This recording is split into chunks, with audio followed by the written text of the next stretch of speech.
3월 8일 매일의 묵상 시간에 오신 우리 모든 성도님들을 환영하고 축복합니다. 오늘 묵상을 통해서 하나님의 크신 은혜가 저와 여러분 가운데 함께 하시기를 예수님의 이름으로 축복합니다. 오늘 하나님께서 저희들에게 허락하신 말씀은 역대상 16장 10절 한 절 말씀입니다. 하나님의 말씀을 경외하는 마음으로 여러분과 함께 봉독하도록 하겠습니다. 그의 성호를 자랑하라. 여호와를 구하는 자마다 마음이 즐거울지로다. 아멘. 사랑하는 성도 여러분, 신앙생활에 있어서 가장 중요한 것이 있습니다. 말씀을 읽고 묵상하는 것도 중요하고 기도하는 것도 중요합니다. 그러나 신앙생활을 윤택하게 하는 것 중에 하나가 바로 찬양이라는 것입니다. 찬양은 우리가 섬기는 대상을 노래하는 것, 이것이 찬양인 것이죠. 그렇기 때문에 찬양은 다른 음악과는 좀 더 다른 것이다 라고 할 수 있습니다. 찬양은 우리의 메마른 영혼을 다시 일으켜 세우는 생수와 같은 역할을 하게 됩니다. 저도 사역을 하다 보면 지칠 때가 있습니다. 너무나 힘들고 또 영혼이 침체가 되어서 정말 한 번씩은 너무나 힘들다라고 할 때가 있습니다. 그때 제가 하는 것이 있는데요. 바로 제가 가장 좋아하는 찬양을 듣고 하나님을 다시 묵상하는 것입니다. 제가 좋아하는 찬양을 들을 때면 다시금 힘이 샘솟는 그런 일들이 있곤 합니다. 제가 가장 좋아하는 찬양이 있습니다. 마음이 어렵고 또 힘들고 지칠 때 저는 꼭 이 찬양을 듣습니다. 그러면 하나님께서 제 마음을 알고 계시고 저에게 힘을 주시는 것 같습니다. 제가 좋아하는 찬양은 광야라는 찬양인데요. 특별히 이 광야를 김윤진 간사님이 부른 노래가 있습니다. 저는 항상 그 김윤진 간사님이 부른 이 광야라는 찬양을 너무나도 좋아합니다. 이 찬양을 듣고 있으면 다시 주님을 찾고 다시 힘을 얻어서 열심히 사역했던 적이 정말 많이 있습니다. 사랑하는 성도 여러분, 이처럼 찬양에는요 힘이 있습니다. 오늘 본문도 하나님께 감사하면서 다윗이 하나님을 높이 찬양하고 있는 본문입니다. 우리가 계속해서 역대상을 묵상하고 있죠. 다윗이 왕이 되기까지 하나님의 형통하심, 하나님의 열심히 일하심을 계속해서 살펴보고 있는데요. 그 가운데 이 다윗 시대에 여호와의 언약궤가 일정한 초서가 없이 여기저기 임시로 이동하다가 다윗성에 들어오는 장면, 그 장면이 바로 역대상 16장에 기록되어 있습니다. 이 언약궤가 이제 예루살렘으로 들어오게 되는데요. 이 언약궤는요, 이스라엘 백성들에게 있어서 하나님의 임재의 상징이다라고 할 수 있습니다. 이 언약궤는 또한 정치적인 의미로도 사용이 되는데요. 이 언약궤와 함께하는 왕이 왕권의 정통성을 인정받았기 때문에 그렇습니다. 다윗이 언약궤가 들어올 때 어린아이처럼 기뻐했던 것도 신앙적인 측면도 있지만 정치적인 이유도 있다라는 것이죠.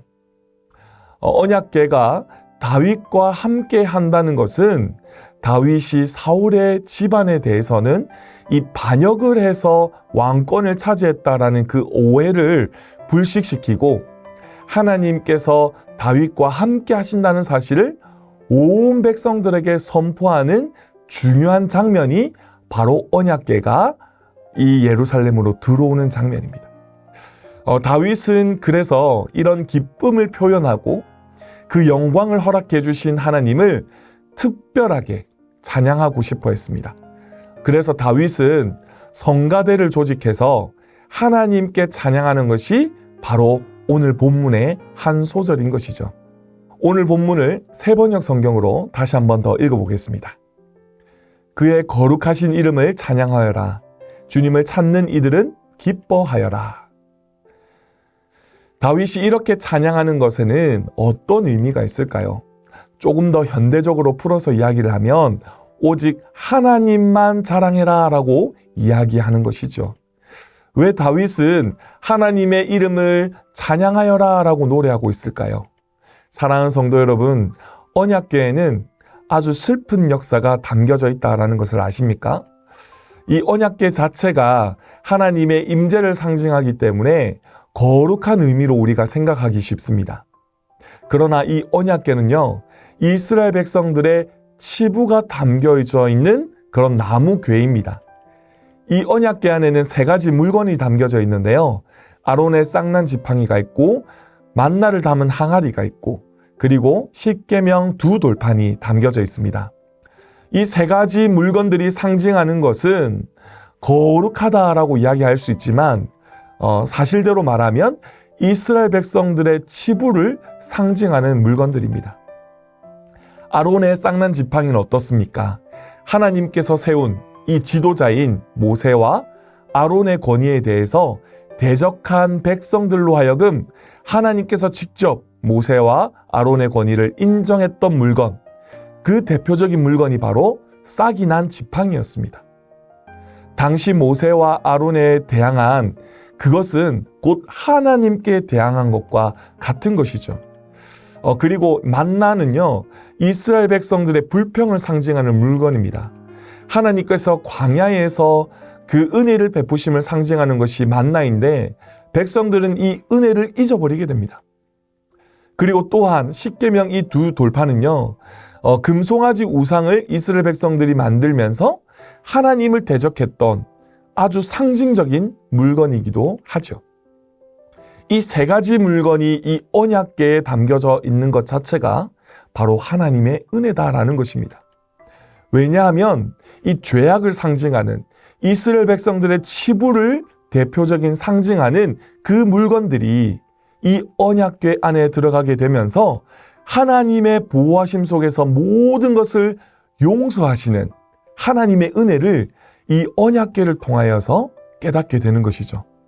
이처럼 하나님의 은혜의 언약궤가 예루살렘으로 들어오게 되면서 온전히 하나님을 찬양할 것에 대해서 다윗이 너무나도 기쁘게 노래하고 있는 것입니다. 이제는 더 이상 그 하나님의 은혜를 잊어버리지 말고 하나님을 찬양할 것을 다윗이 기쁘게 노래하고 있는 것이죠. 다윗은 하나님의 성품과 역사를 찬양하고 있습니다. 이스라엘 백성들이 하나님의 성품을 이해하고 또 흩어졌던 그 마음들을 하나님께로 집중할 것을 바로 이 찬양으로 고백하고 있는 것입니다. 사랑하는 성도 여러분, 하나님께서 가장 기뻐하시는 찬양이 어떤 찬양일까요? 하나님께서 아마도 기쁘게 흠양하시는 찬양은 하나님을 찬양하지 못하는 상황, 즉 낙심하고 포기하고 또 영혼이 메말라서 아무런 희망을 가지지 못한 때에 하나님을 찾고 구하는 찬양을 하나님께서 더 기쁘게 흠양하지 않으실까 생각이 됩니다. 정말 상황을 보면 도저히 찬양할 힘도 없고 마음이 사라졌을 때 또 그리고 소리를 내고 마음을 기울여서 찬양하기를 시작하게 되면 우리의 마음이 어떻게 됩니까? 쇄신하게 되고 하나님을 전심으로 우리가 찬양할 수 있게 되는 것이죠. 사랑하는 성도 여러분, 이처럼 하나님께서는 찬양을 통해서 놀라운 영혼의 회복을 우리에게 허락해 주십니다. 언제나 우리 마음 깊은 곳에서 하나님을 향한 찬양이 터져 나오게 된다면 얼마나 좋을까요? 그러나 우리는 때때로 은혜가 고갈되어서 하나님을 찬양하기에 적합하지 않은 상태일 때도 분명히 있습니다. 그런 상황 가운데서도 찬양을 부르게 된다면 마치 메마른 펌프에 물을 끌어올리기 위해서 쏟아부은 한 바가지의 물처럼 마음 깊은 곳에서부터 찬양이 솟아오르게 할 때가 있다라는 것입니다. 이처럼 찬양에는요, 힘이 있습니다. 능력이 있습니다. 찬양을 부르는 이유는 하나님을 높이는 것도 있지만 우리 자신을 위한 것도 있습니다. 하나님을 높이 불러서 마음과 입을 모아서 찬양하게 되면 우리 안에 있던 죄를 사랑하는 그 마음과 또 세상을 향한 집착이 사라지게 되는 것이죠. 그리고 우리의 영혼의 시선이 하나님을 향하여 고정되기 때문에 우리에게 너무나도 귀한 신앙생활의 도구가 되는 것, 그것이 찬양인 것이죠. 다윗은 하나님의 은혜와 보호하심을 상징하는 언약궤의 기환을 감격하며 또 그 감격이 영원히 지속되기를 너무나도 바랬습니다. 그리고 다윗 자신뿐만 아니라 그 일을 목격한 모든 사람들이 하나님께서 행한 일을 잊지 않기를 원했습니다. 그래서 다윗이 노래를 부른 것이죠.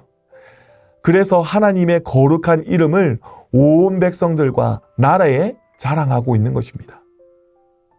10절 하반절을 우리 같이 한번 함께 읽겠습니다.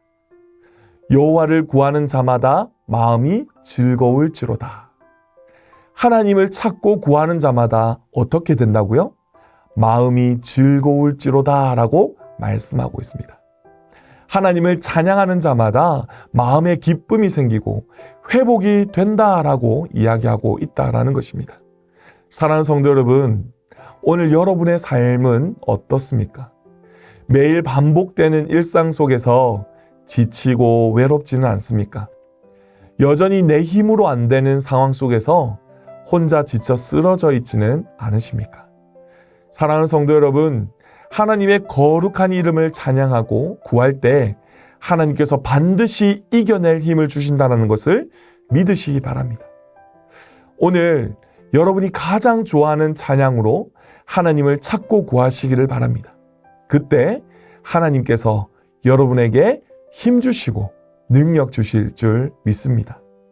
그리고 오늘 지치고 힘든 몸을 이끌고 금요 영성 집회에 나와서 우리 함께 찬양하기를 간절히 원합니다. 주님을 찬양할 때, 기도할 때 힘주심을 우리가 믿고 함께 예배함으로 나와서 하나님을 높이며 기도하는 저와 여러분이 되시기를 주님의 크신 이름으로 축복합니다. 기도하겠습니다. 사랑과 은혜가 충만하신 하나님, 오늘 하루 하나님의 이름을 찬양하며 내 마음이 새롭게 되기를 간절히 원합니다. 여전히 반복되는 일상 속에서 넘어지고 지치고 힘든 상황 속에서도 절망하지 않고 포기하지 않고 하나님을 찬양하는 믿음의 성도가 되기를 간절히 소망합니다. 어떤 상황 가운데서도 하나님을 높이 찬양할 수 있는 믿음의 백성이 되기를 원하오니 늘 하나님을 찬양하는 예배자가 되게 하여 주시옵소서. 찬양받으시기에 합당하신 예수님의 이름으로 간절히 기도합니다. 아멘.